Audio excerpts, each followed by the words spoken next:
জীবনের প্রতিটি ক্ষেত্রেই প্রতিটি মানুষ কোনো না কোনো শ্রম দিয়ে জীবন ধারণ করে থাকে। একজন বৈমানিক বিমান চালানোর মধ্য দিয়ে শ্রম দেয়, একজন গবেষক ল্যাবরেটরিতে শ্রম দেয়, একজন প্রকৌশলী শ্রমিকদের সাথে নির্মাণ কাজে শ্রম দেয়, একজন গার্মেন্টস কর্মী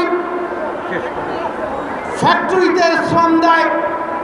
অর্থাৎ একজন কৃষক থেকে রাষ্ট্রপতি পর্যন্ত প্রতিটি মানুষই আমরা কোনো না কোনোভাবে শ্রম দিয়ে জীবন ধারণ করি, জীবন যাপন করি। বন্ধুরা আমার, এজন্যই শহীদ রাষ্ট্রপতি জিয়াউর রহমান বলেছেন, আমি একজন শ্রমিক। দেশনেত্রী বেগম খালেদা জিয়া একবার বলেছিলেন, একজন শ্রমিকের স্ত্রী হিসেবে আমি গর্ববোধ করি। বন্ধুরা আমার, আর সে কারণেই বিএনপির ভারপ্রাপ্ত চেয়ারম্যান আমাদের সাংগঠনিক অভিভাবক জনাব তারেক রহমান রাষ্ট্রসভা জনগণের দ্বারে পৌঁছে দেওয়ার জন্য যে একটি দফা দিয়েছেন, সেখানে শ্রমিকের ন্যায্য মজুরির কথা বলেছেন, শ্রমিকের সম্মানের কথা বলেছেন।